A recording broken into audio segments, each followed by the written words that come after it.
Yes, I know.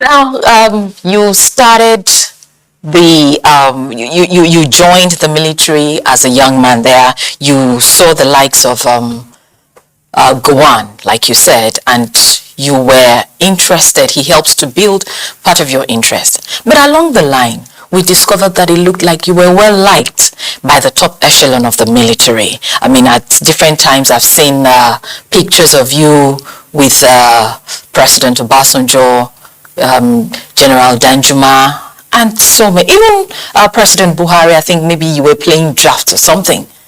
Now, also, there's been these stories that not one, maybe if we had one of the coups in Nigeria that did not have your imprint.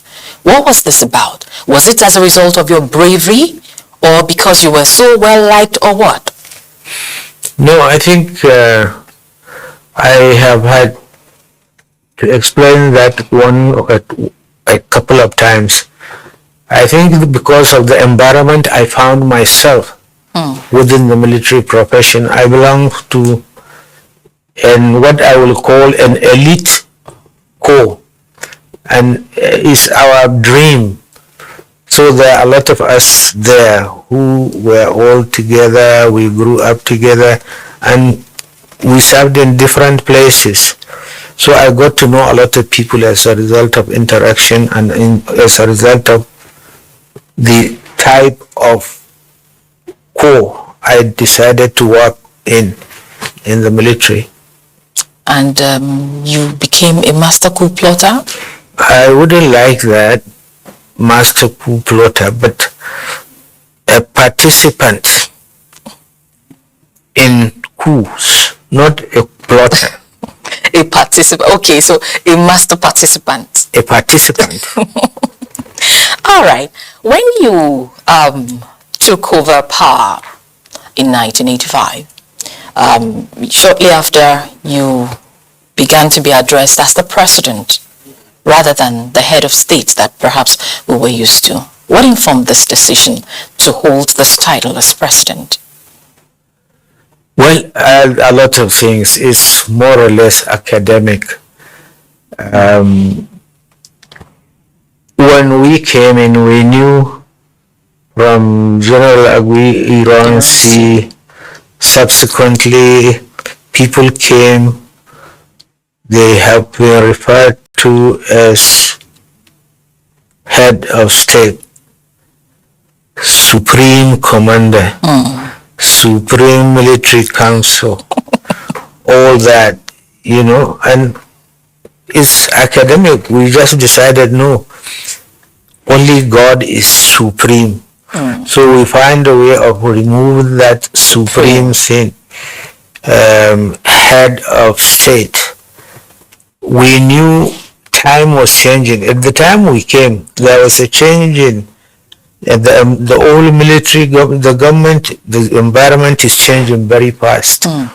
And we knew that the military was going to be no longer an issue in politics. Okay. So we knew that at that time, in 1976, when Murtala Mohammed came out with a program, was introducing a presidential system of government. So we wanted Nigerians to get used to what to expect. We don't want to change the whole thing, but to have a transition program that will culminate into a presidential system of government. So why not? The head of that company should be a president.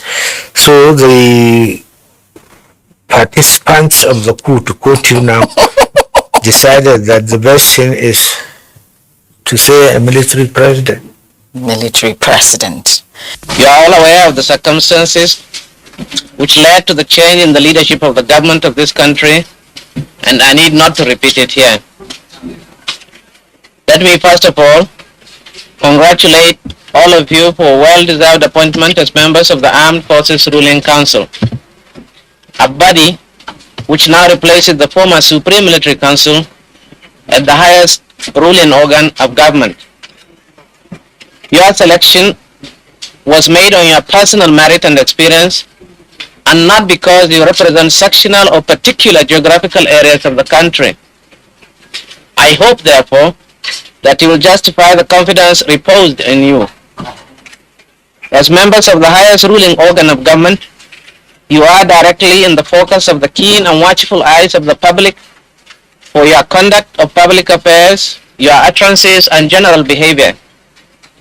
I, therefore, expect of all of you at all times loyalty, good conduct, and exemplary leadership qualities.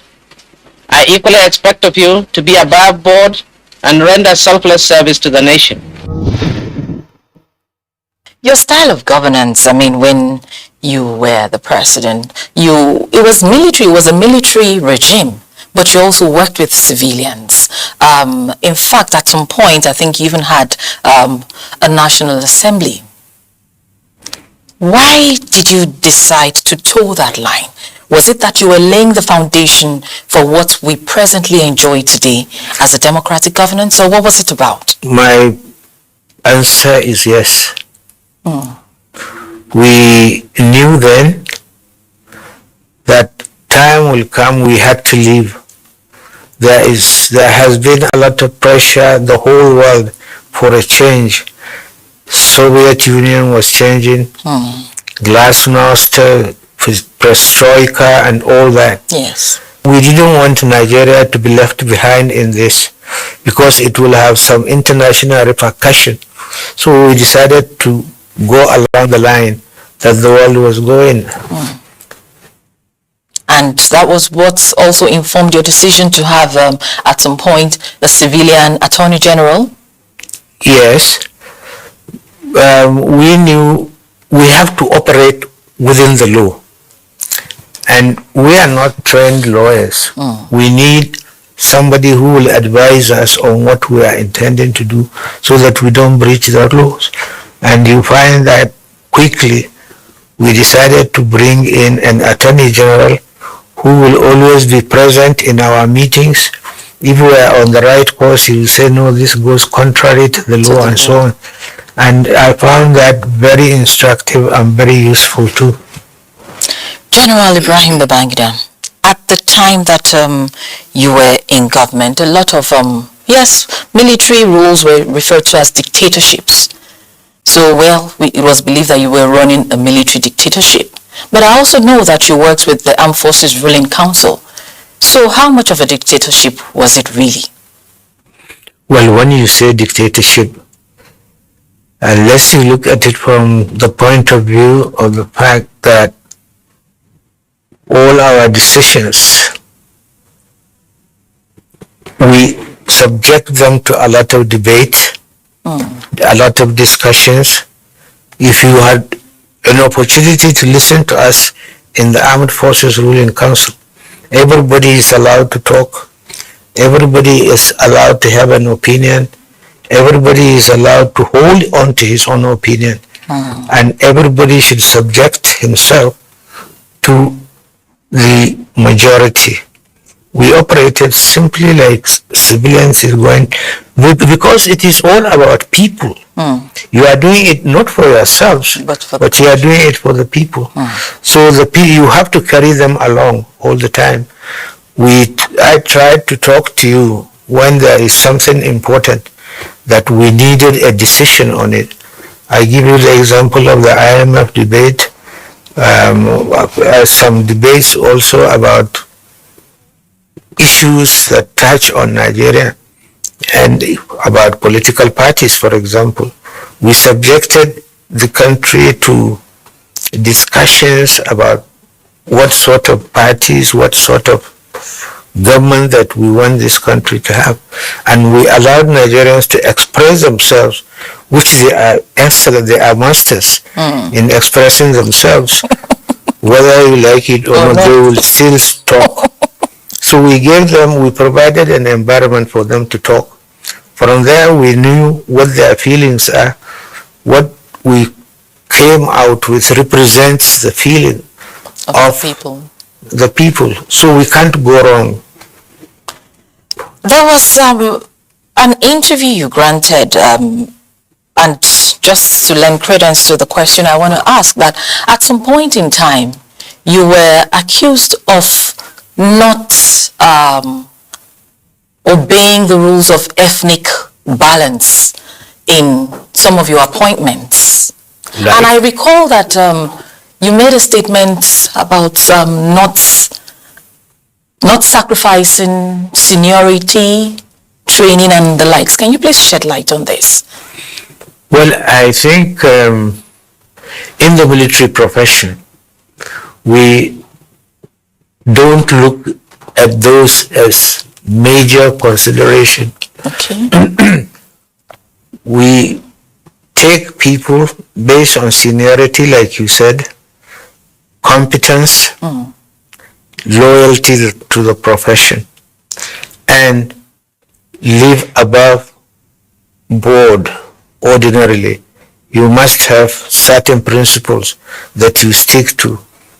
If you have habits that are disrupting to the profession, Yes. No matter the ethnic part of the country you belong, we wouldn't consider you for anything.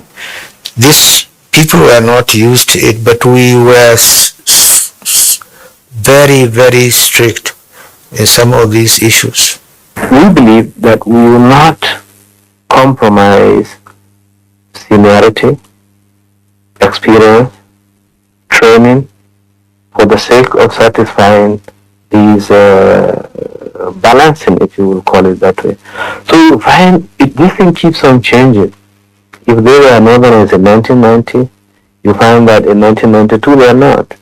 And this we accept as our own way of life. So the senior, the best, gets in there at all the time. 24 hours a day, 7 days a week. You can watch NTA International live on your TV, computer, iPad, tablet and phone. Log on to visiontv.co.uk and click on Entertainment, then NTA. You can also download the iOS or Android app on your mobile devices to watch NTA International on the go, anywhere in the world. NTA International, your window to the world.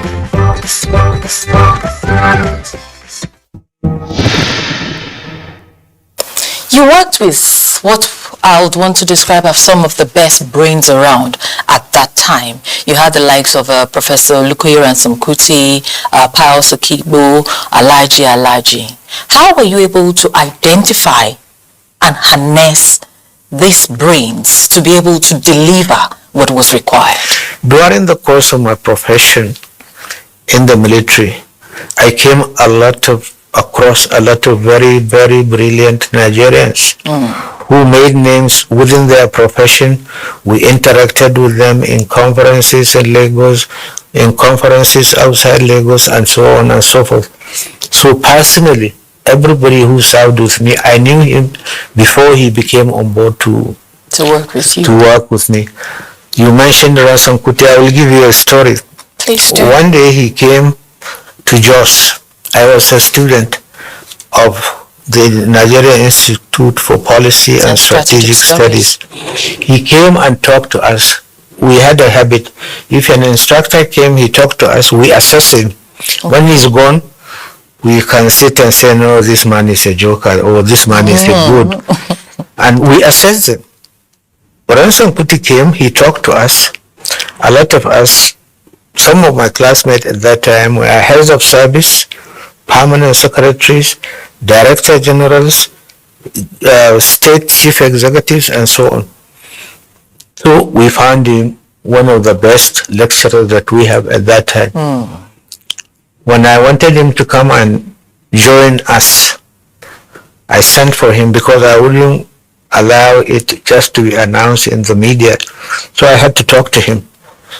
He came and I told him what I wanted.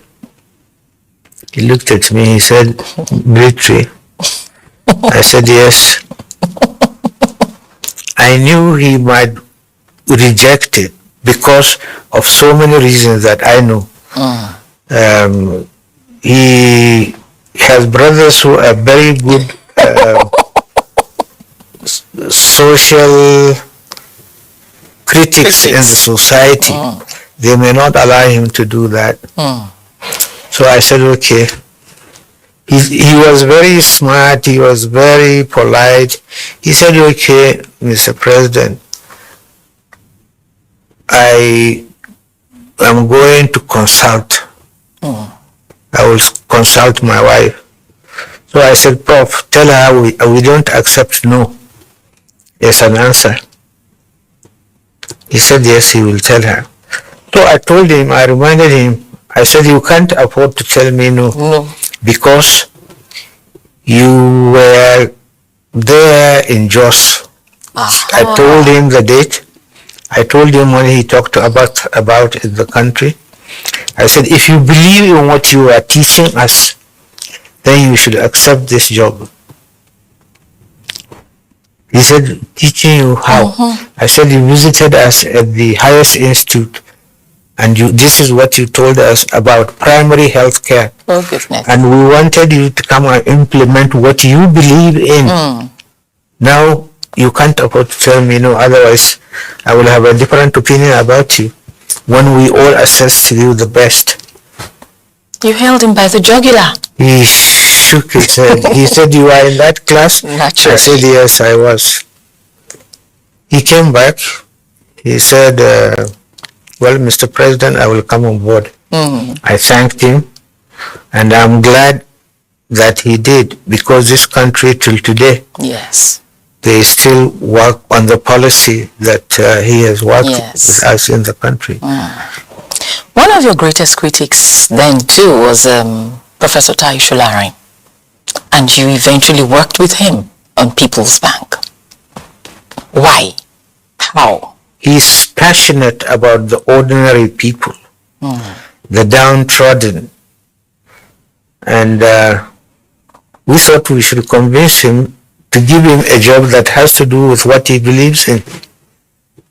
And when we did, he quickly came on board. I enjoyed working with him, I must tell you. But he resigned after a while. I think this is typical Nigerian. It's not us that forced him out. It is you, the Nigerians, that forced him out. How? I believe you begin to think that he no longer practices what he believes in because he is working for the military sort of thing. And I think he became sensitive to it, that he is no longer for the masses. And the Nigerian, thanks to active media that we have, the Nigerian media was not in a position, or the Nigerian elites were not in a position to say, wait a minute, what is this guy doing? Let's assess him based on what he's doing or what he's trying to do. Oh, typical Nigerian, oh yes, he's with them, that's all. They bought him, they settled him. You know, those things are not complimentary for people like Tai Sholari. Your Excellency, was it not a case of him having been a critic and now being called to do the job and unable to stay in the kitchen because it's too hot? Yeah, unless you bring him, he wouldn't know the kitchen is hot. Unless he gets to the kitchen. Now he did. And it's not easy. He is meeting the Nigerian attitude, the Nigerian psyche. I have always said, if I tell a Nigerian my name is Ibrahim, the first thing is no, he is not. And this is the name that my father gave me. But the Nigerian must argue that it's not my father who gave me that name. Maybe it's my mother or my uncle or my grandfather and so on. Okay. Now you moved the seat of power from Lagos to Abuja. And I believe it's safe to say that about, if not more than 70% of the structures that are today standing in Abuja as a seat of power, which identify it as a seat of power, were constructed by you. But I also recall that at that time it looked like we were going through some economic challenges. Why did you move at that time? Why did you decide that, okay, enough of the dilly-dally, let's go? Well, okay, historically, the decision to move to Abuja, a new capital, was a decision taken by another government and is a welcome decision. So mine was to implement that decision. And we really, if you look at the argument that the Murtala administration put for the need for a new capital, it was even more apparent now then in the 80s and late 80s. It was much more apparent. So based on that, we said the best thing is to hasten the movement. And I'm glad we did it. You also, to a large extent, completed the Ajaokuta steel rolling mill. You took up some major projects. And still at that time, we were groaning kind of. Economic challenges. Yeah. Well, you talked earlier about some of the brightest people that I had.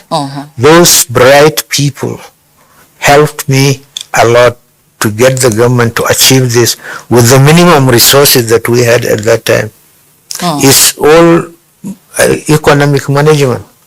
Okay, so you were able to do these things without necessarily majorly harming the economy. No.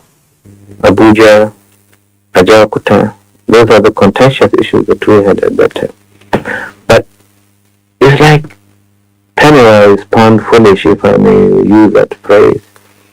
The amount of money we sunk into Ajaokuta, for example, I think it will be criminal if we will just abandon it after spending billions and billions of dollars to develop that outfit, only to come and throw it out.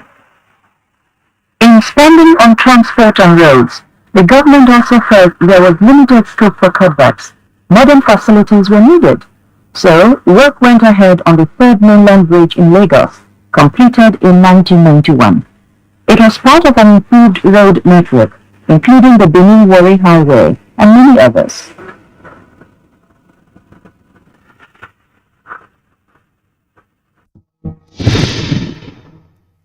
Now, moving on, the Structural Adjustment Program, SAP.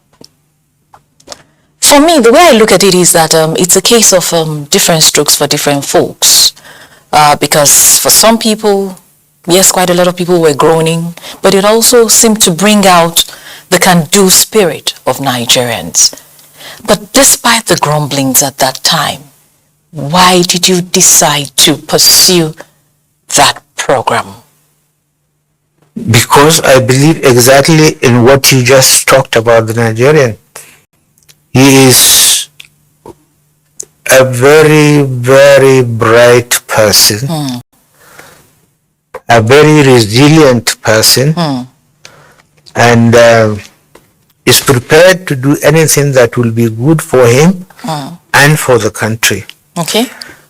Now, that's number one. Number two, we also knew, because I was working with these bright guys, we knew that it was not going to be easy because it is going to change the whole life, the consumption attitude of Nigerians. Yes. It has to change. You have to use brain and your hands if you want to survive.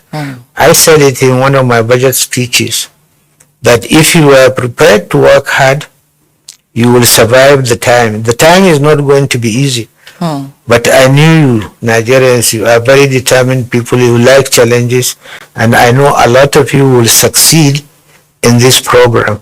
Those who are not ready to work as hard will drop off. Fall by the So we were wayside. honest enough, we said it. So we prepared the minds of all of the Nigerian people that this is what is going to happen.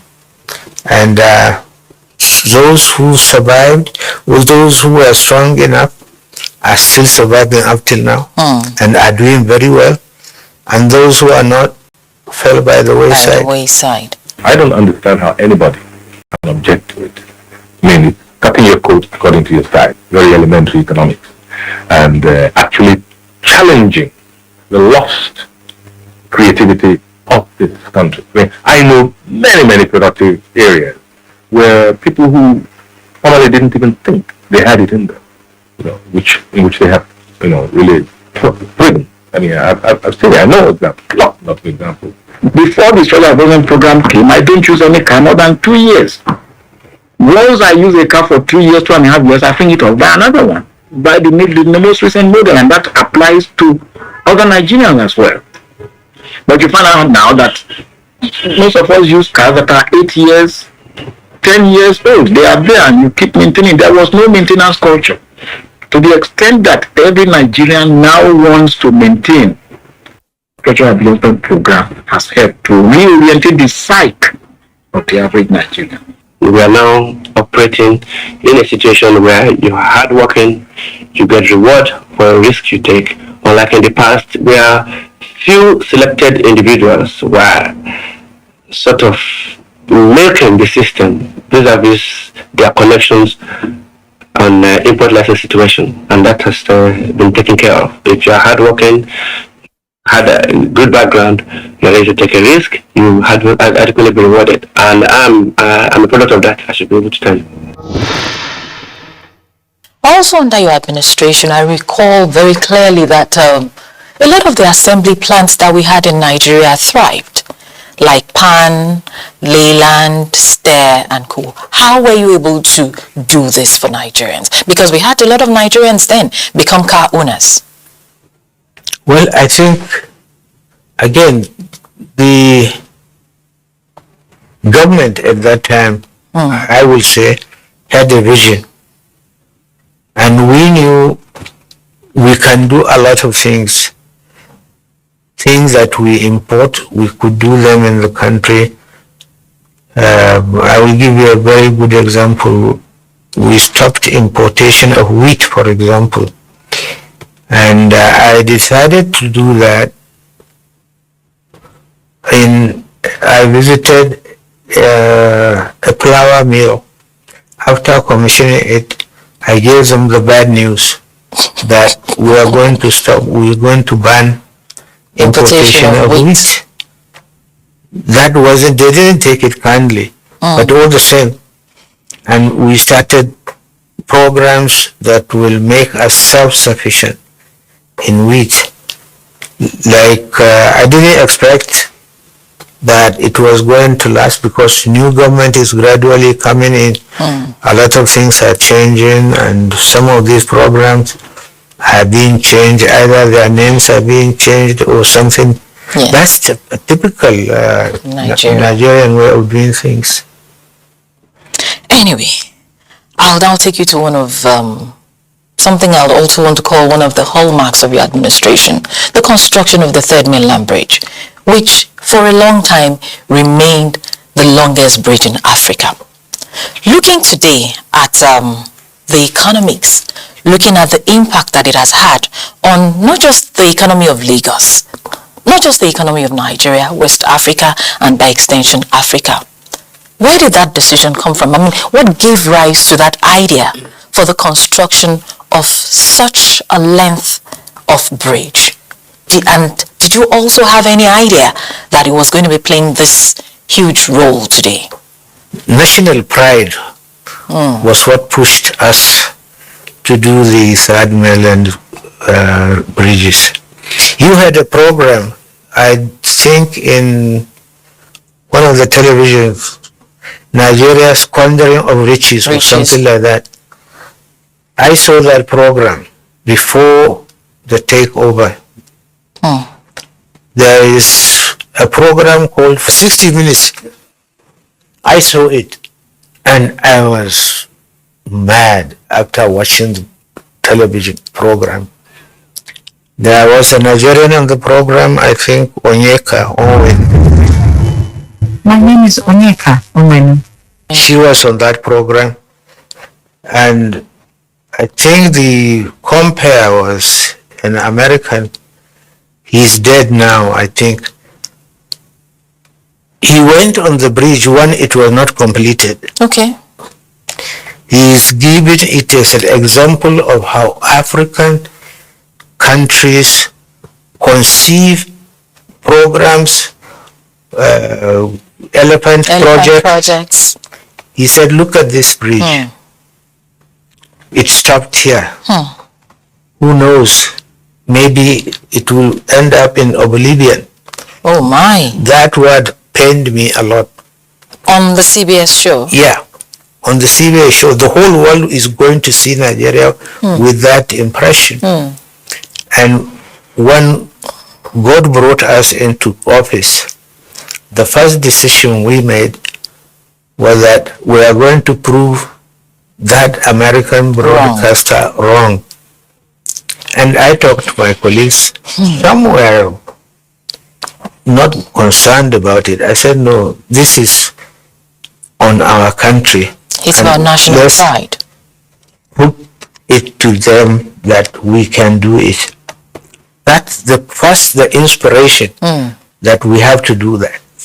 After that, all we need to do is to ask people how are we going to do it. And we sat down, we set a small committee.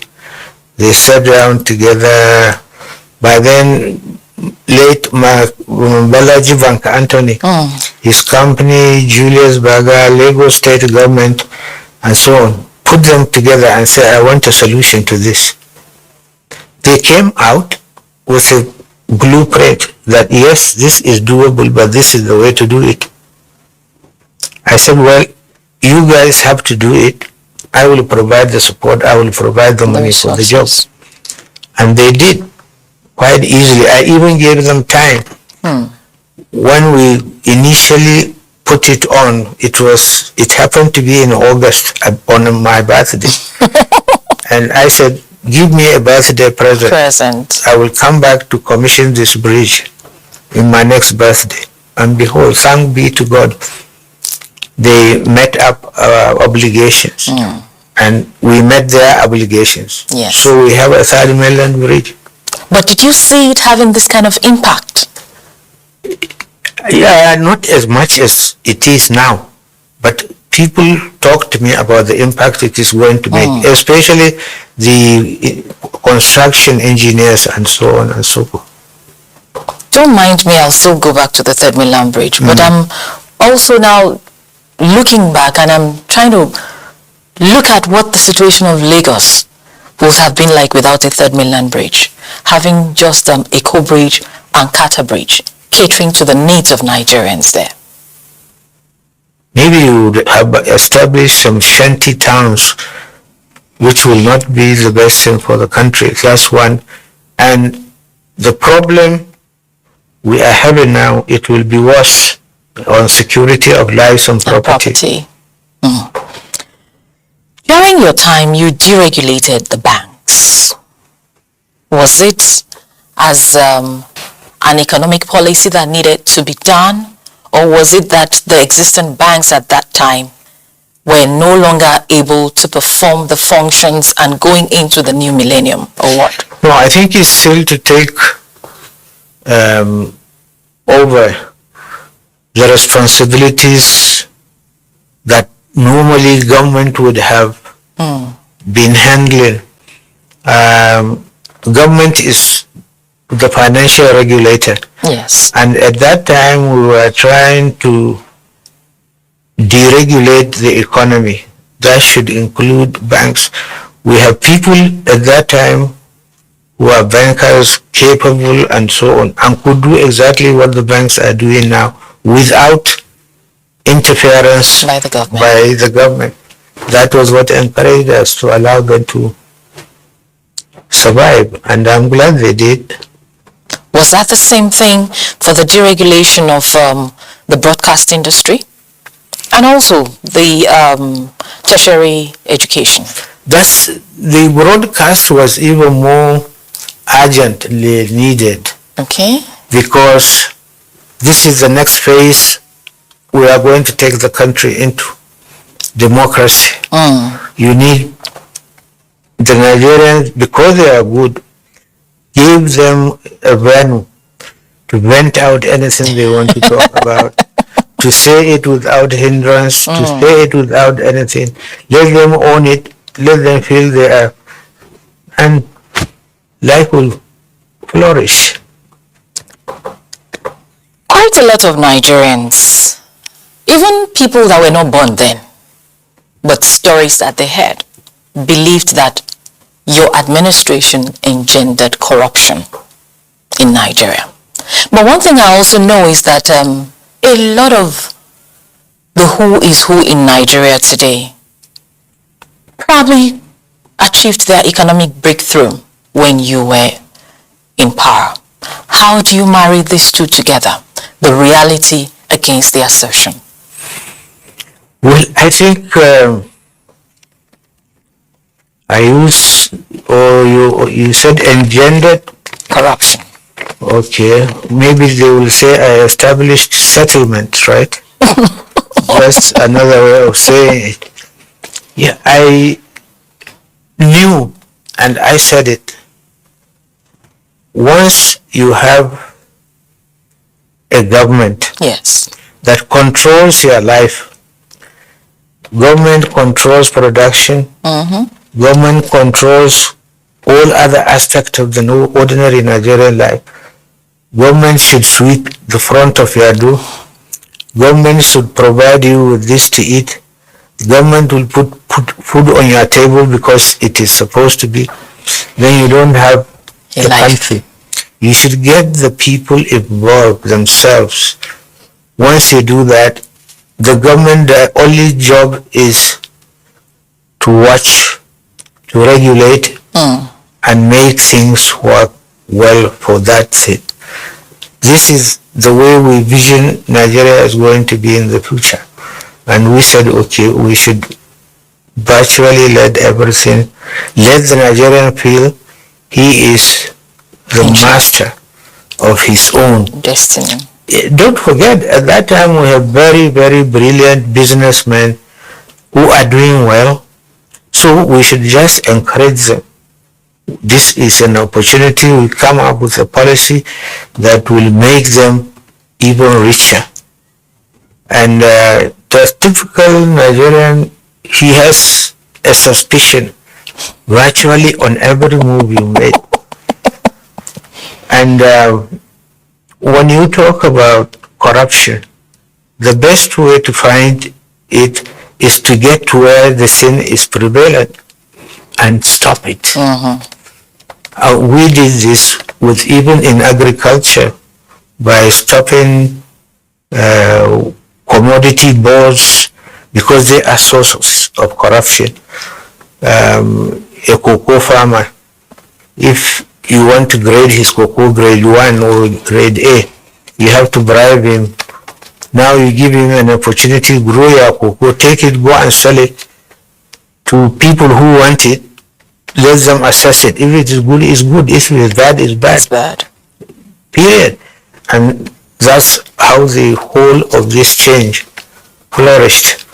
But our concept of corruption in the country is different.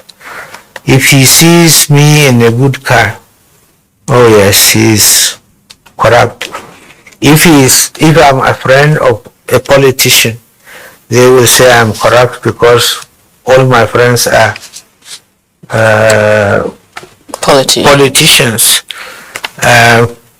So we decided the best way is to go to the root, find out what is attractive thing about this, put an end to it, and allow them to work on themselves.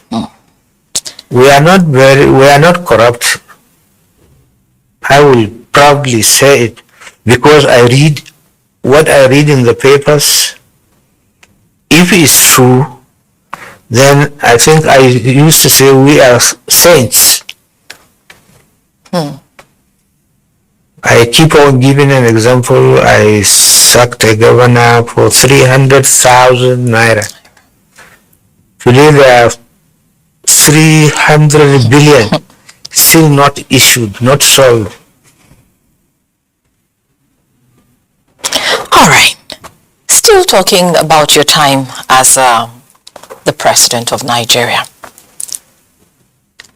With the amount of infrastructural development that you were able to bring to Nigeria, the achievements you were able to make, I believe that if there was anyone who could have solved once and for all the power sector challenges of Nigeria, it should have been IBB. What happened? You think so? I believe so. Yes, I believe strongly so. But there are many millions of IBB in Nigeria. I believe there are quite a number of people out there. But it is the Nigerians that will bring them to do their job. It's about time we started getting to assess people about their competence, about how they can do things, how they will be able to communicate with you, people, to convince you that this is the right thing to do. And it's for you also to believe in what he or she is saying, to go along with that line. And I think if we adopt that attitude, it will be better for the country. What efforts did your administration make to resolve the challenges of power? My administration? Yes. No, is to be open. We don't shy away from the problem. I had, for example, a presidential advisory committee comprised of some of the brightest people in this country. We sit together. I used to tell them that, look, you are the experts.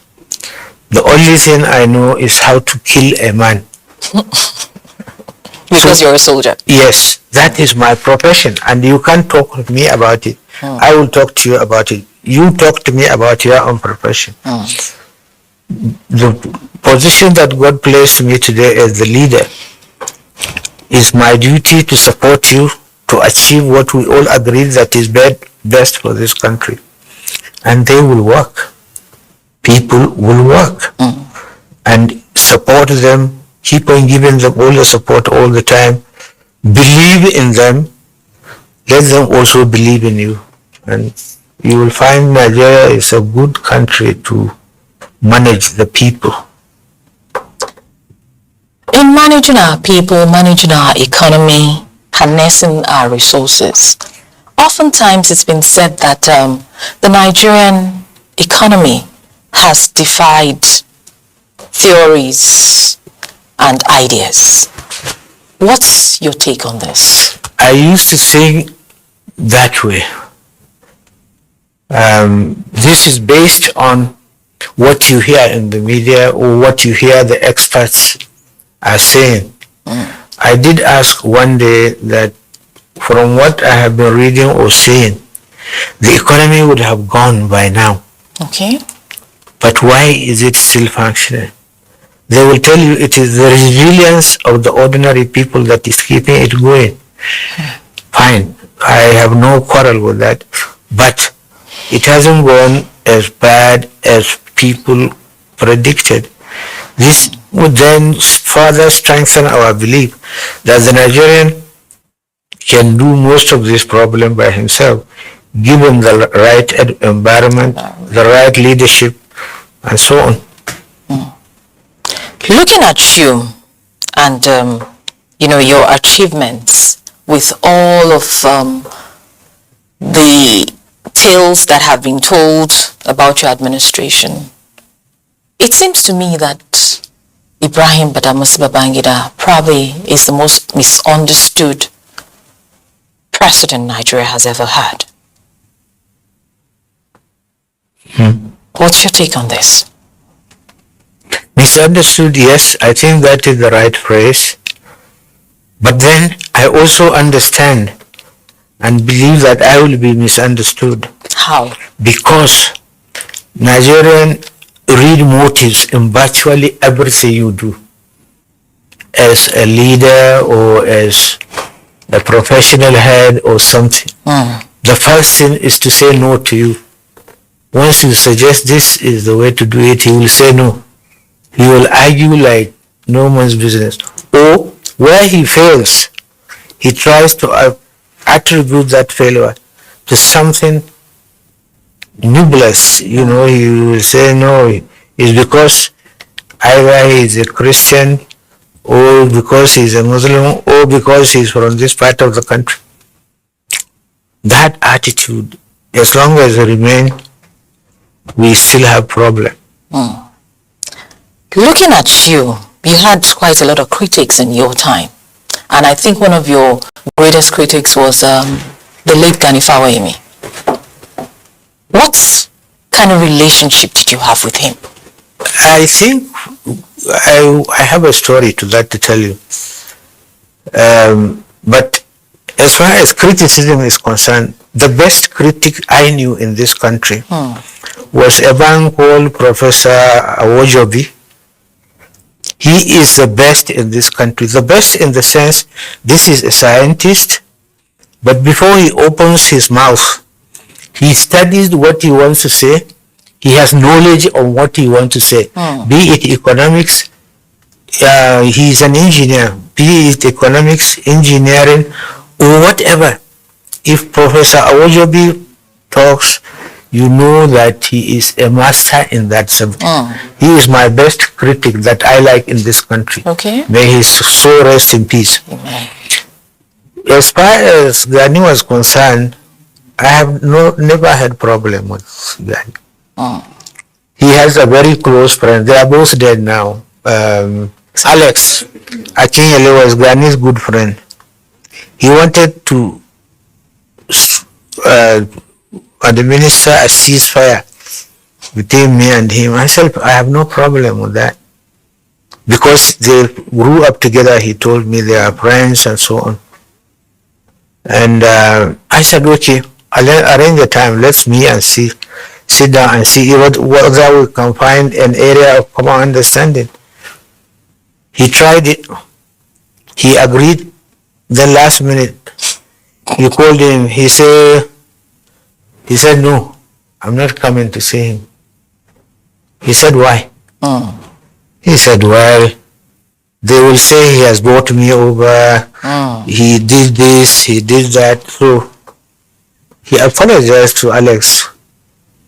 And I said, Alex, yes, I would have been surprised if he allowed you to bring you to me.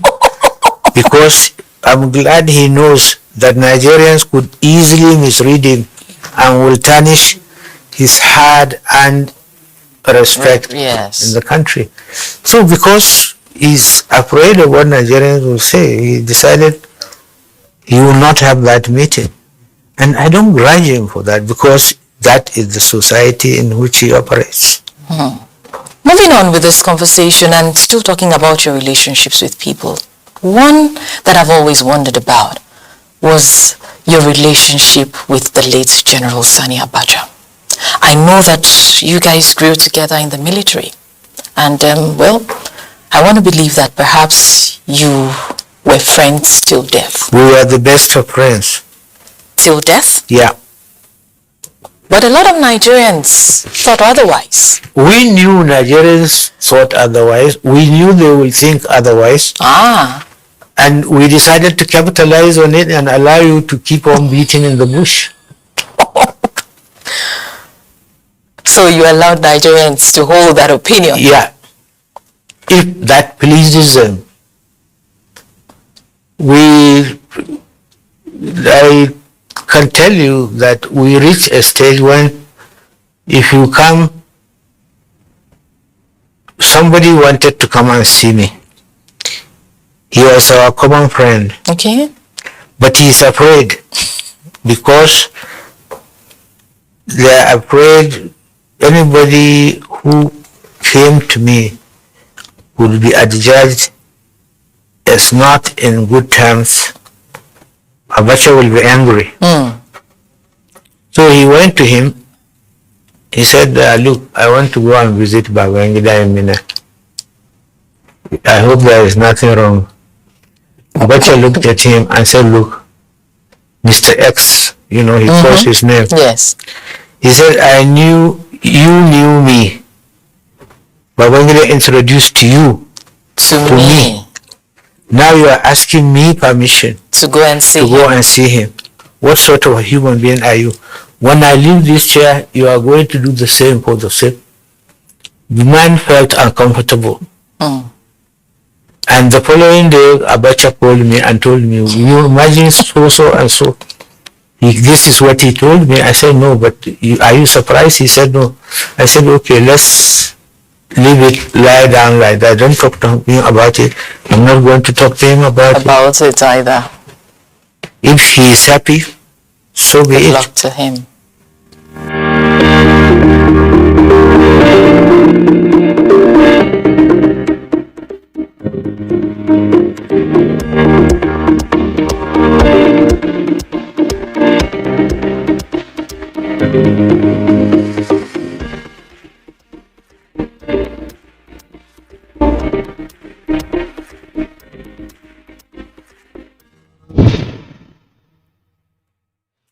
At the time, you were referred to as the evil genius.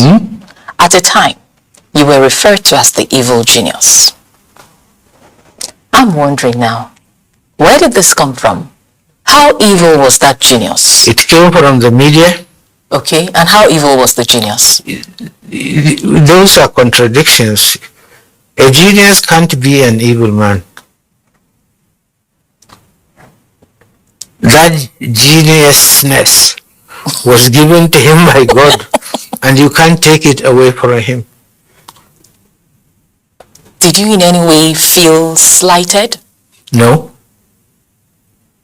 I always ask the interviewer that there is contradiction there. Evil and then genius. So it's up to you to go and reconcile the two and see if you can change your perception. So far nobody has. Let's take a trip down memory lane. Much as, yes, you rose to the heights, the greatest height in Nigerian military, I know that you would have some fond memories of your time in the military. Do you recall of one or two in particular that when you look back, you say, oh, I had a good time in the Nigerian military?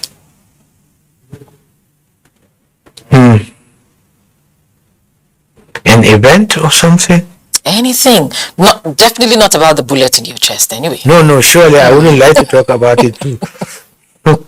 I think the military profession has been very kind to me. In the process, I traveled wide this country. I interacted with people. I get to understand people.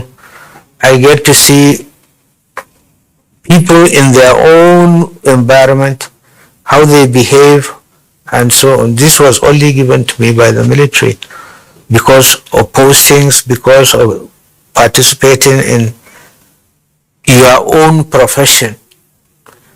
It gave me the best. It made the best out of me. the military profession. That's all I could remember, that it made me what I am.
Now I want to talk about something, and I hope you won't in any way feel saddened by it. I've never met you, this is my first time, so I will still commiserate with you, even though it's been quite a while, on the death of your wife, Haja Mariam Babangida. May her soul continue to rest. Amen. What kind of a woman was she?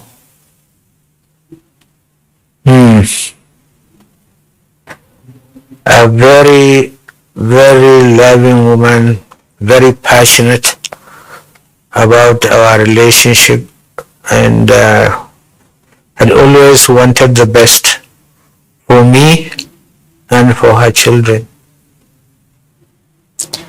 You had a lot of military postings. Of course, as a military man, you'll go from one formation to the other. But somehow she was able to hold the home front together. Your children have turned out very well. And I'm not sure that at any point in time I've heard of any vices that have been associated with your children. What was it? What do you think it was in her that was able to manage the situation and the home front? I think her sense of discipline. She's fairly very strict on matters that touch on family life and human relationship with people. What she wanted for her children, she wants the same for other children. And but as far as I'm concerned, I think she understands me, because it's one of the conditions I put jokingly before her. Before we got married, you have to accept me for what I am and for whom I am. I wouldn't pretend to do anything new to please you. So she understood that, and that worked very, very well. I will tell you a story that will make you laugh. One day, my Batman, my orderly, innocently brought a letter from my office. That letter came from a girl. And what she did, she opened the letter, she read it. When I came back from office, she put it on top of my dining table.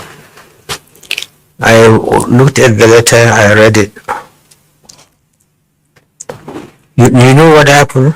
No.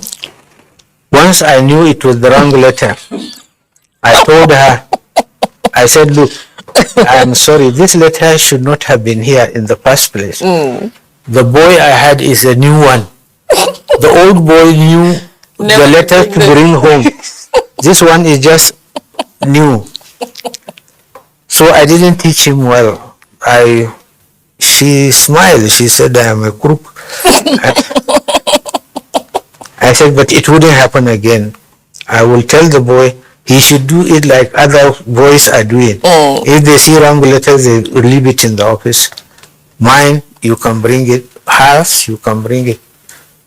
And it took a man, a woman who understands my way of life to even forgive me. So I always admit when I'm wrong, I told her, yes, I'm wrong, you are right here.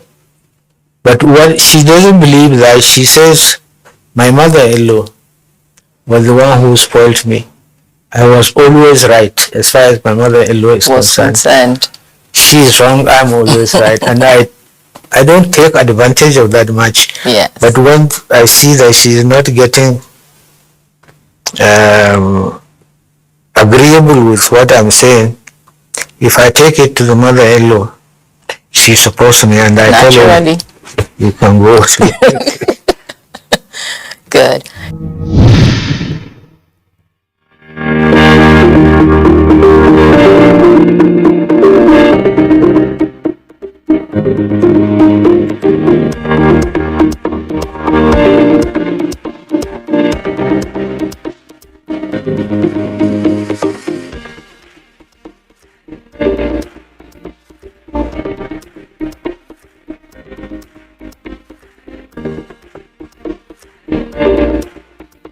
What cannot quantify the service we have rendered for this nation? We have mainstreamed the issues of women into the politics of Nigeria and politics of Nigeria. We have been able to get the women's status raised, and thereby the government from then to now have recognized the strength, the capabilities of women, thereby placing them in various positions. And I'm sure you must have seen the various edifices that we have built. The National Center for Women Development at the national level and at the state level. We did that. During our tenure, we had 36 directors, all women, and we had the female vice chancellor. So from the beginning, it was a big struggle, and as we went on, people got to understand, people got to participate, and people got to recognize our efforts, and thereby, glory to the Better Life program. I think you are all enjoying our work.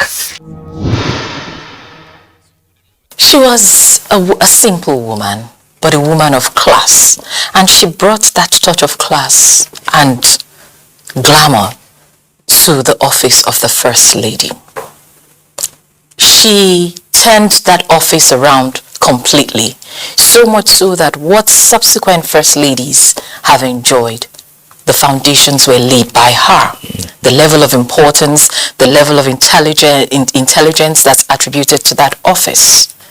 How was she able to do that, even with you being in the military and facing Nigeria squarely? Well, I think the other saying, she did a lot of consultation. She has a group of very bright women along with her.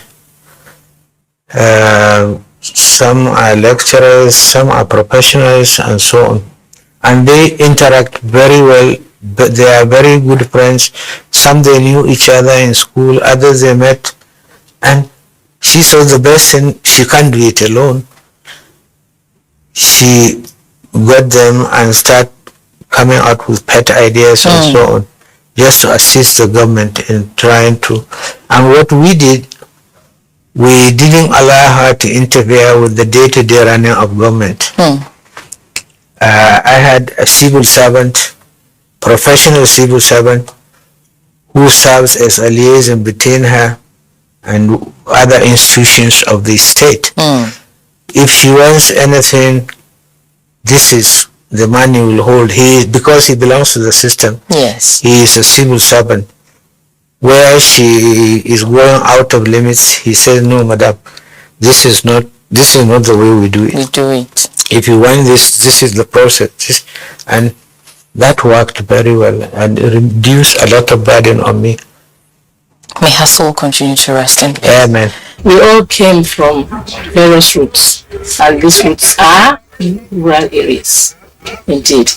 Of course, you have the rural settings. From the rural settings, the development came in, and it became towns, cities.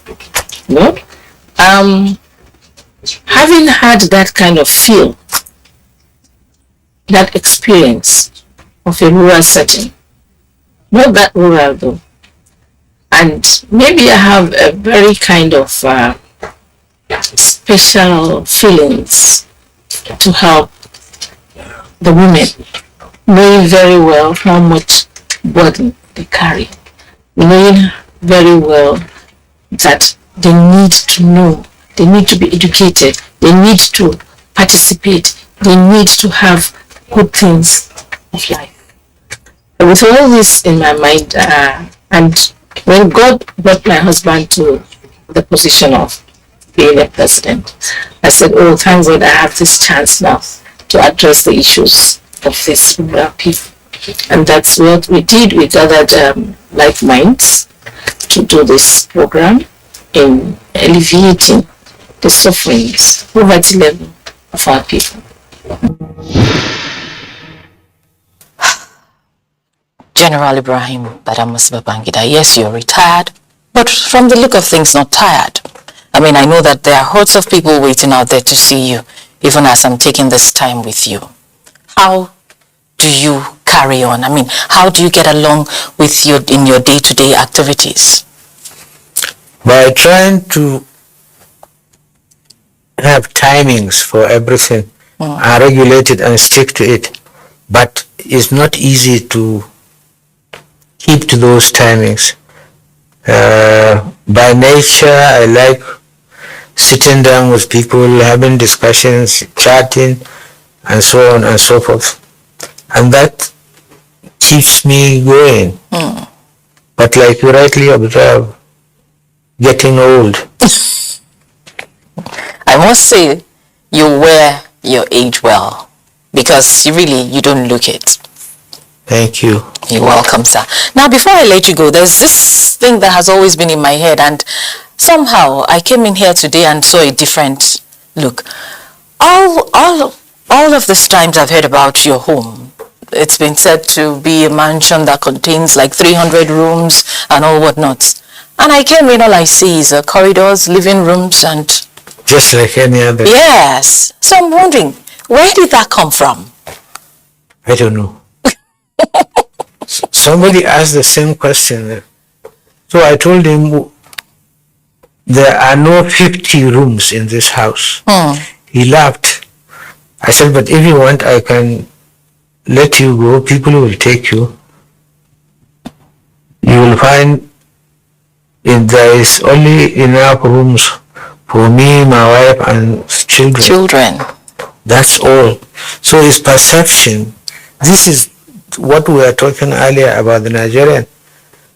If you say there are 5 rooms here, he said no, it's 500.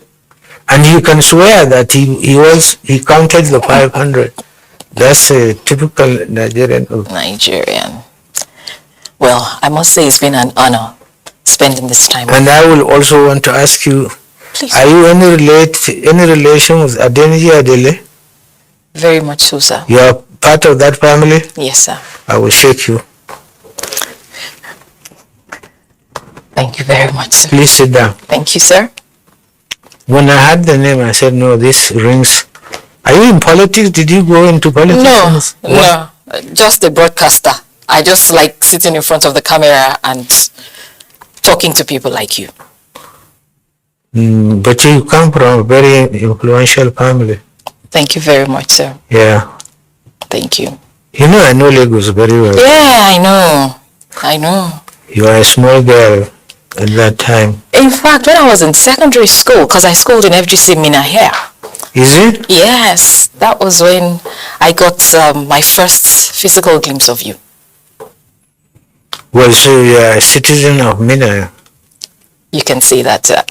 But if they tell you are from Mina, you will break somebody's head, is it? No, why should I? Because you are a Nigerian. No. It doesn't work like that. It's been an honor spending this time with you on Thank you very Executive much. Discuss. Thank you so much, sir. And well, we wish you the very best. Thank you. Appreciate it. Thank you, sir. I have spent this lovely, wonderful time with a man that I don't know where, all these misconceptions came from. But sitting down and sharing this precious moments with him, I have gotten to understand the man, Ibrahim Badamasi Babangida, IBB. I'm sure that you've learned so much from this conversation because I'm sure that a lot of the myths about him must have been debunked in this conversation. Let's do this again, same time, same station on the network service of the NTA next week on Executive Discuss. Till then, I remain Ololade Adeniji Adele. Have faith in Nigeria, and it can only get better. Bye-bye.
NTA, you can't beat the rich.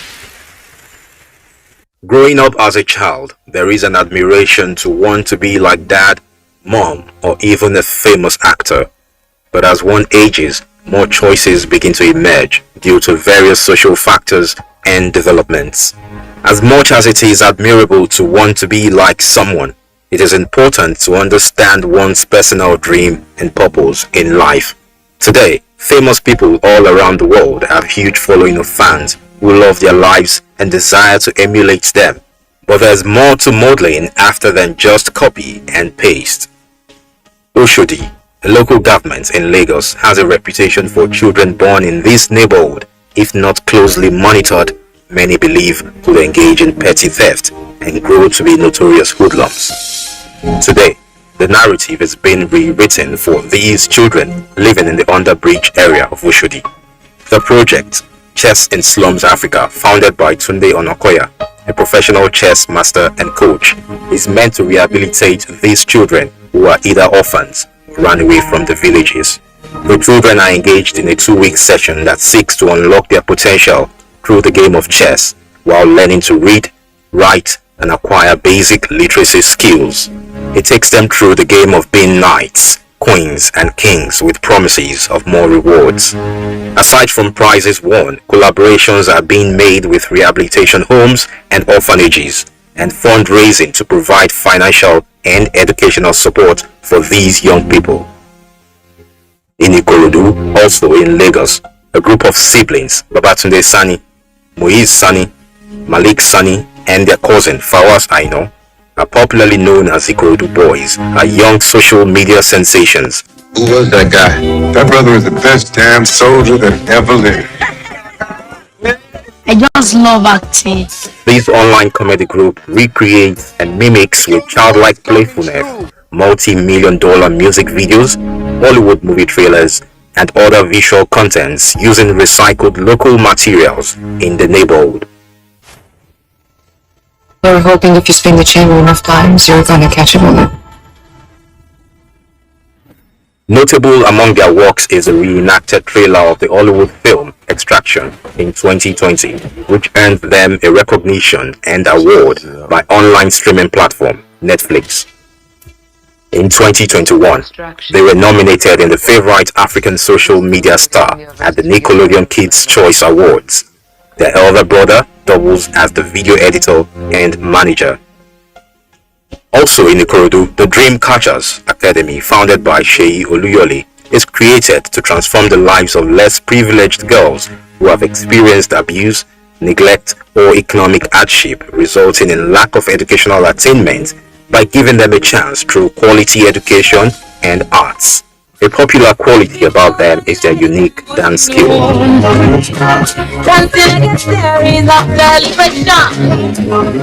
Aside from the Ikorodu Boys and the Dream Catchers, who have become global sensations, Fumi Omishope is another individual adding value to street children in Kwara State. These children are human. Sometimes we look at them as if they don't have the same blood that flows through our veins. You know, they are being abused on the road and even by the parent that take them out to bed. And my heart drawn to these children. Imagine a melancholy child begging on the street. A melancholy that something little can set them off.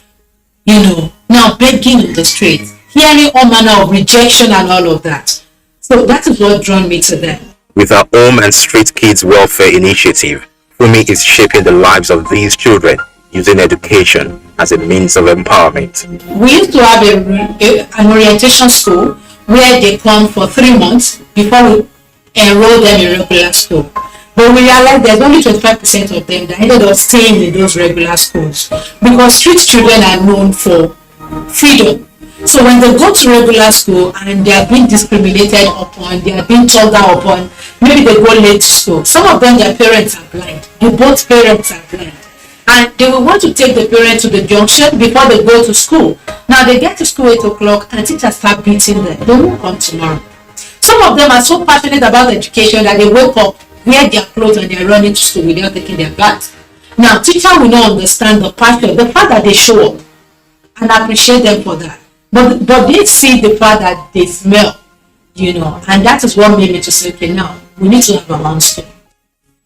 With several initiatives in different communities geared towards turning craving hands to creative minds, the Nigerian child can be positively modeled. Education, right morals and values are debts every parent and adult owe to every child. Be a positive model and watch the child grow to be a right thinking adult.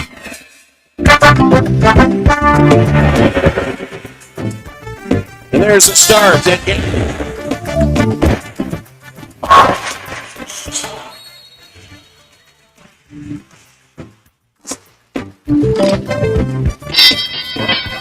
Sheriff, heads up that way.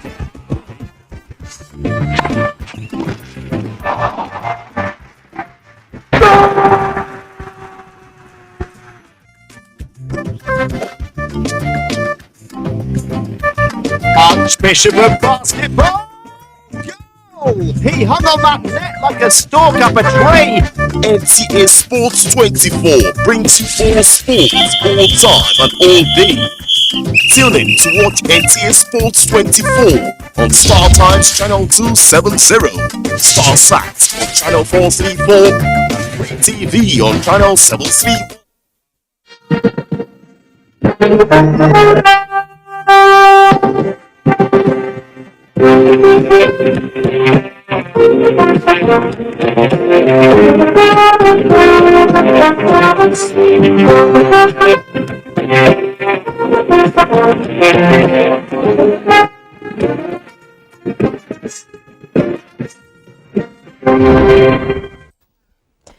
President Muhammadu Buhari reiterates commitment to implementing Oronsaye report on civil service reforms. Nasarawa State Commissioner Yakubu Muhammad regains freedom 5 days after abduction. This and more on today's Panorama. I am Frama Panye.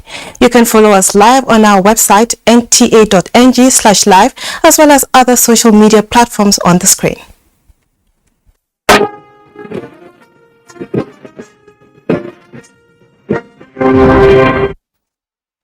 President Muhammadu Buhari has restated his administration's commitment to the implementation of the Oronsaye report on the restructuring and rationalization of ministries, departments and agencies of the federal government. He said the report will lead to fundamental changes in the structure of the civil service as engine room of the government. The president was speaking at an audience with the Central Working Committee of the Association of Senior Civil Servants of Nigeria. State House correspondent Adamu Sambo has the details. Government President Buhari says will remain focused on strengthening the civil service in view of its importance in policy formulation and implementation towards the provision of socio-economic and political benefits to Nigerians. A strong civil service is the bedrock on which good governance, policy execution, and fast ways for the delivery of democratic dividends can be achieved.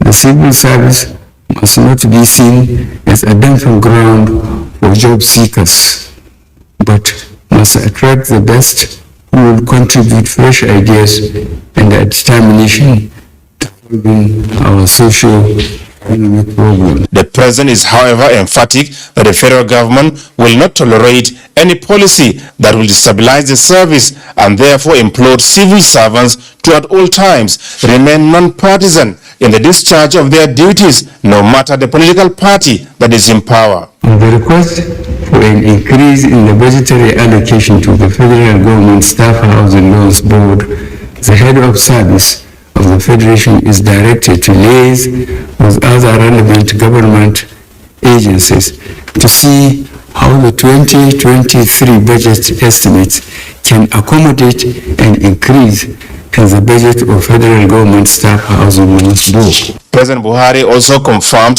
that a report is being awaited from the Minister of Finance for appropriate action on the harmonization of salary in the public service. The government, he added, is not unmindful of the fast eroding purchasing power of the naira because of the global problems of high inflation amidst general economic disruption, but called for understanding in view of the revenue constraints caused mainly by the theft of the nation's crude, a major contributor to the economy. We will not allow a few criminals to have unfettered access to the nation's crude oil supply.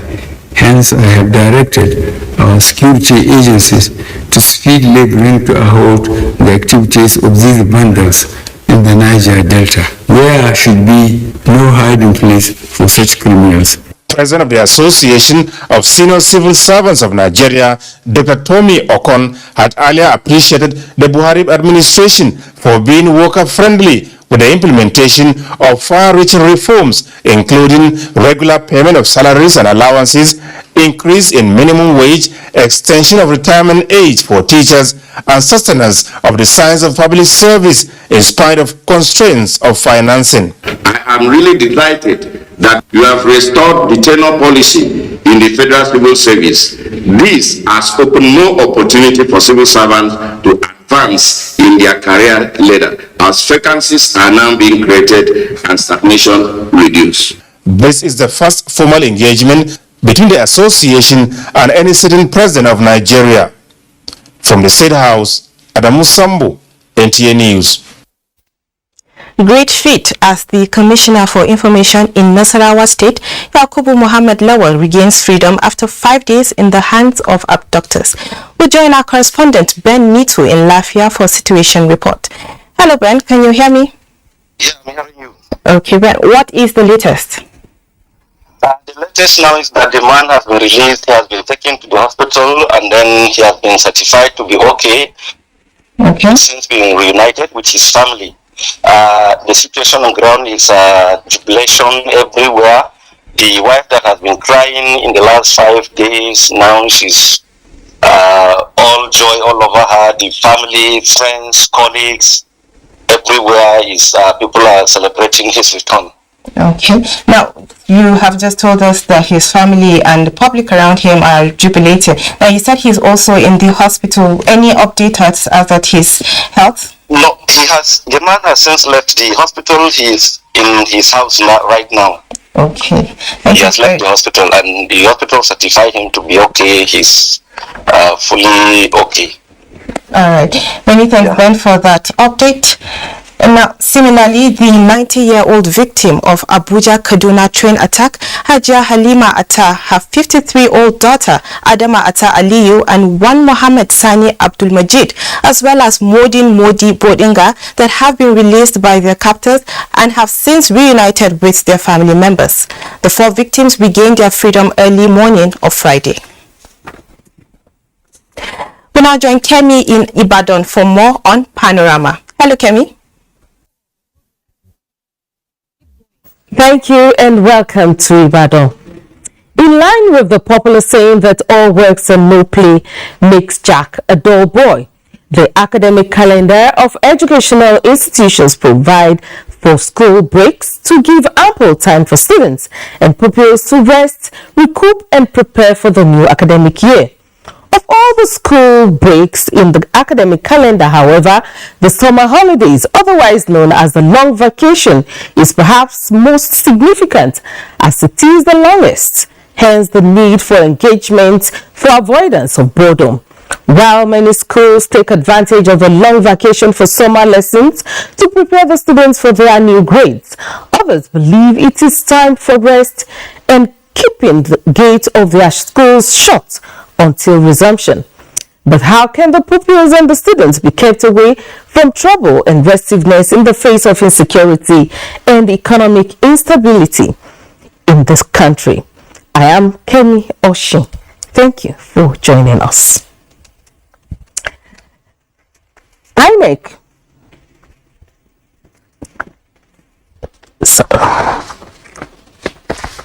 The Independent National Electoral Commission, INEC in Kwara State, says erection of political billboards and pasting of posters before 28th September 2022, which is the commencement date for campaign, is illegal. The resident electoral commissioner in the state, Atahiru Madami, disclosed these in an interview with Olajide Bello. Some areas in Ilorin metropolis are already wearing political looks with posters and billboards of political parties. This, the Independent National Electoral Commission says, is an electoral offense before the commencement of political campaigns. I've noticed that some people are branding their vehicle, that is campaign, that is Wayo campaign, and there is a penalty for that. So I've discussed with the Commissioner of Police, and I told the Commissioner of Police to ensure that he calls the political parties concerned and warn them, at least for now, because they are contravening the law. But now, according to INEC, consultations can be done, but no open campaigns. On the issue of collection of permanent voter cards, the Resident Electoral Commissioner says the turnout is quite impressive. We have printed out the names of all the uncollected PVC. You go there, you'll say they'll ask you which word, they'll show you the word. So they have compiled the names word by word, VIN number, your name. So once you identify them, it's easy for collection. The forthcoming 2023 elections, according to INEC, will be free, fair and credible, as the elections in Ekiti and Osun were a litmus test for what to expect. Olajide Bello, NTA News. One of the challenges often faced by parents and guardians during the end of school year vacation is how to engage their children and words meaningfully. In this special report, Omokende Igbaru seeks how this challenge can be surmounted for the benefit of the society. It is the time of the year again where primary and secondary school pupils and students are on long vacation in preparation for a new academic session. Through to the saying that an idle hand is the devil's workshop, the questions that comes to mind is how can these young ones be meaningfully engaged during these holidays? Paul Hadio and Mrs. Bolayemi Bawala are school administrators and an advocate of skill acquisition for children. They can engage them in all these skills or crafts, at least to learn one thing or the other, like bead making, soap making, photography, graphic, and many things. I will learn work, and after that I will be preparing for my JAM because of next year. In the same vein, an educationist underscores the importance of meaningful engagement of children during these holidays. Mostly in mobile areas is for parents to engage and enroll their words in lessons. And this has to do with the fact that one, such parents are busy. For the fact that are busy, they don't want to leave the children at home just like that, roaming or probably not under their control. For that very reason, many parents enroll their children in lessons. It is a known fact that all hands must be on deck, especially mothers, to take good care of their children now that they are on long vacation, and also in the face of security challenges bedeviling the country. In Ibadan, Omokende Igbari, NTA News. Joining me in the studio is an educationist, a child rights enthusiast, and a mother, Moremi Adeleye. You're welcome to Panorama. Thank you very much. It's great to be here today. It is no longer news that the school's vacation is underway. So how significant are these holidays for the schools, the children, and the parents? The holidays are extremely significant. You know, children are in school all year long. They have those short 1 week breaks, 2 week breaks, and then they have the summer holidays. And you know, summer is like the climax of the school year in a way. They finish a grade, they move to another once the school session resumes. So this break is extremely important. But for the students, it's important that they spend that time recuperating.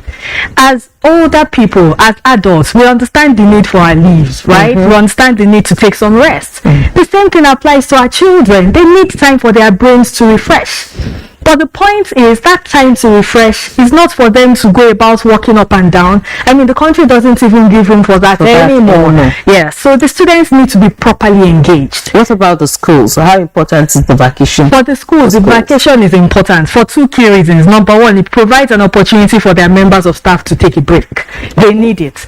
But beyond that, the schools need to prepare for the new session. And, you know, research has shown that during the summer holidays, by the time school resumes, children that are not adequately engaged sort of retrogress in their studies. So the schools have to do a lot to build up their confidence. So the holiday period is a time for schools also to have some form of program to keep the children engaged. And for the parents, because most of the parents at this time are not on holidays like the children. Exactly. Now for the parents, I know that in fact Nigeria does not give room for mommies to stay at home anymore. We all have to work. So for the parents, we must understand that while it is important to work, there also is the need to create time for your children. Because you know, I look at it this way, a child becomes an adult at the age of 18. Wow. So they have only 18 summers from the time they are born to spend, meaning that parents need to find a way to create room for the children. Otherwise they would have lost 18 years without realizing it, you know. So it's important that during the summer break, find some ways to engage your children. If it means taking permission to close earlier from work so that you can spend more time. I mean, children shouldn't spend the entire day in summer school, for example. They should spend a short amount of time in summer school and spend the rest at home or with their parents. Organizations should allow parents to bring their children to work. That is how to build the society. Let them get exposure to what you do, so that when they are grown up, they are not. It's not foreign to them. It has become part of their system. Exactly. Okay, what is your take on the fact that some schools during the summer holidays, during the long vacation, also organize some kind of academic sessions for students in the form of summer classes? What's your take on this? Okay, so to be honest, my daughter's school does the same, and I was going to send her to summer school. But then, like a week or two, we started discussing that this is our child. When she start feeling that mommy and daddy, all they do is work.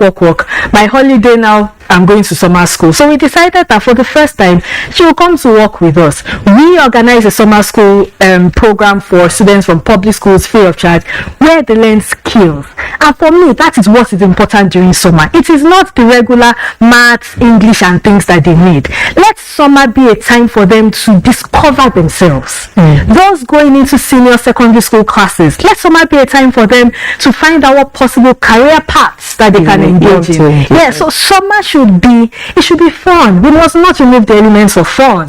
In fact, yes, at the summer school program, they do sports, they learn a skill. Those doing IT learn IT, those learning fashion design learn fashion design. I was actually going to ask you that. Yes. As an expert, so what kind of activities would you recommend for children during the summer classes? So I would recommend activities that would help them develop their innate skills, right? There's no child that is born without anything to give. Every child has some skill, some gifting that they have. It's an opportunity to hone in on those skills and develop them. So during summer, find out what your child is interested in. If that child loves acting, look for a summer school program where acting is part of the curriculum. If that child loves singing, look for a summer school program where singing is part of the curriculum. If the child is artistic, let them give expression to the artist in them. So summer should be an opportunity to hone the natural things that these children have. Okay, we all know that, like the saying goes, that fingers are not equal. And owing to the fact that the economic situation in the country recommends that we get every little income that can come in to assist in the family upkeep, how would you react to engaging children during holidays in some kind of economic activities like trading, hawking? What's your take on this? Okay, so we understand that the family needs to survive. Yeah. I mean, if the family cannot survive, the children definitely cannot survive. So I'm not an advocate for children going to work. But you see, in several countries, there's something called the internship program. So if a child is old enough, like those in senior secondary school, they can go and work in organizations, they can work in restaurants. They would learn the art of work, which is important, because one of the challenges we're facing as a nation is that many adults, many of those who have just graduated, finished NYSC, know nothing about the art of work, and it is affecting us as a country. So if they start learning those skills now, it is essential. It would also help their families.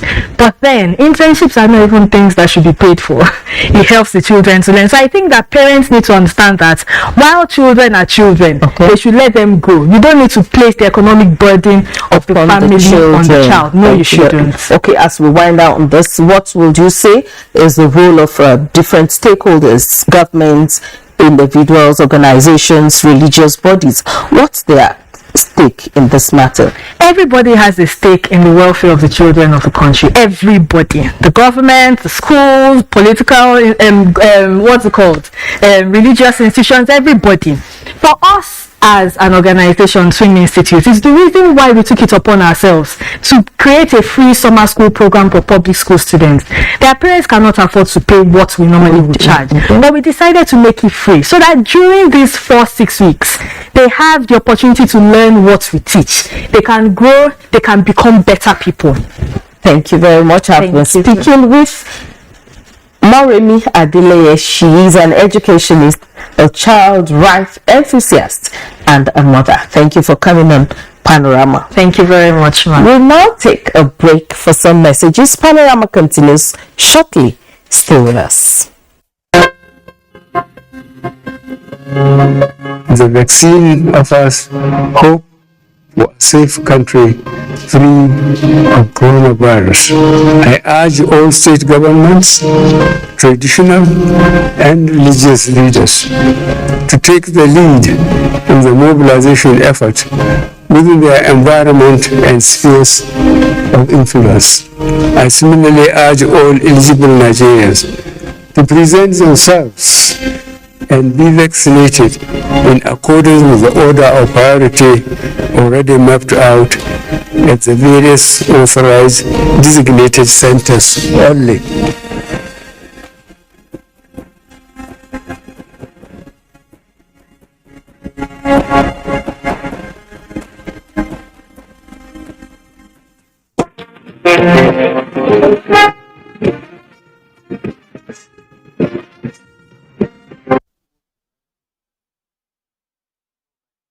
Thank you for staying with us. You're still watching Panorama, reaching you from Ibadan Network Center.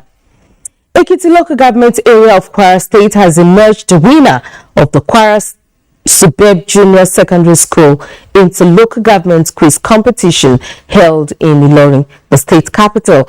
Abdul Wahid Bibiri reports. Students from Opa and Ekiti local government areas slug it out at the grand finale of the radio quiz competition, which began 5 months ago. Ekiti local government contingent came top with 26 points ahead of Opa, which scored 24 in a keenly contested quiz on mathematics, English, basic science and current affairs.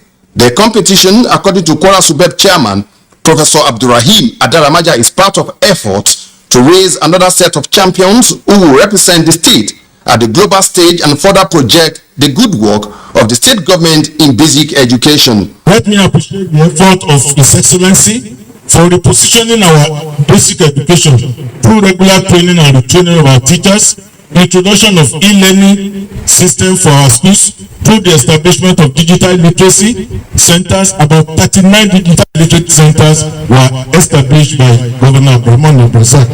To the students and other stakeholders, the competition provides a viable platform for students of public schools to showcase their talent as they commended government investments in education sector. The students, their composition, their dedication in reading and everything, it is all okay. See the students of public school, look at what they are doing. So that shows Abraham is doing what we need in Kwara State. While Ekiti is going home with 500,000 naira from the governor, Ofa and Ifelodun, who are the first and second runner-up, also won 300,000 and 100,000 naira respectively with other prizes. Abdul Wahid Bibiri, NTA News. It's now time to join Olumide Egutola for sports updates. The Falconets of Nigeria will on Sunday take on their counterpart from Netherlands in the third quarter-final match of the ongoing Under-20 Female World Cup in Costa Rica.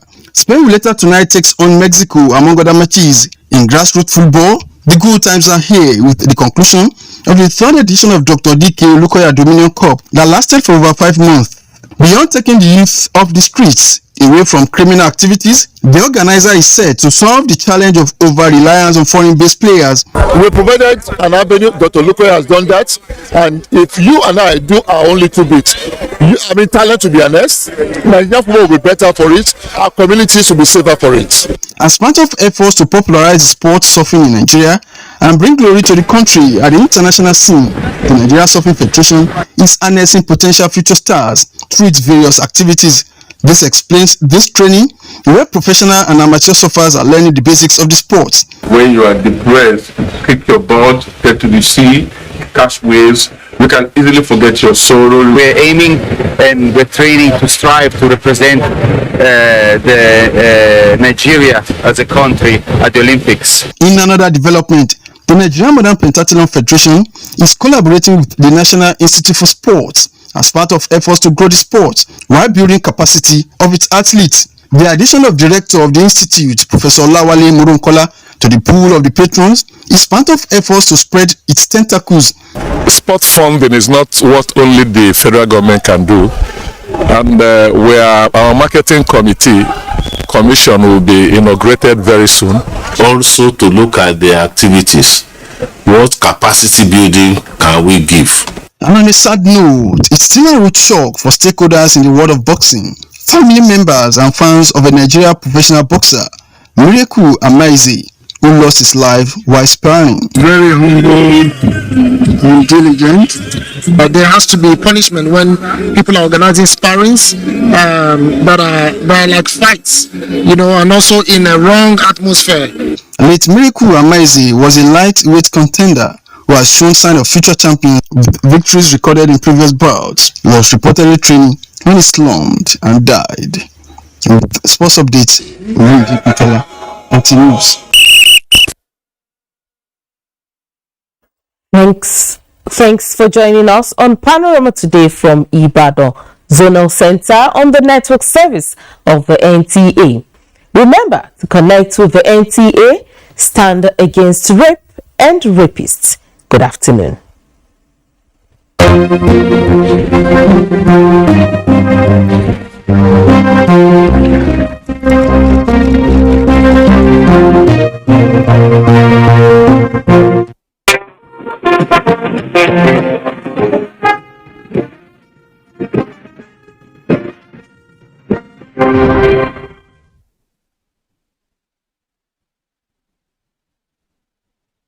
Hours a day, 7 days a week.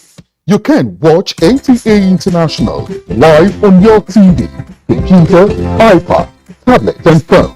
Log on to visiontv.co.uk and click on Entertainment, then NTA. You can also download the iOS or Android app on your mobile devices to watch NTA International on the go, anywhere in the world. NTA International. Your window to the world. Our pastors, our imams, in every church, in every mosque, please realize that in the course of praying for peaceful and transparent elections, we all have duties beyond prayers. If we want a stable society before, during and after the elections, what should you be saying to those that worship with you? All Sundays and all Fridays, you are saddled with the responsibility of bringing up good generations. It is therefore your duty to both man and God to ensure peace all the time, no matter about elections alone. People talk to people and people listen. Talk to your followers. Make them listen to ensure peaceful 2023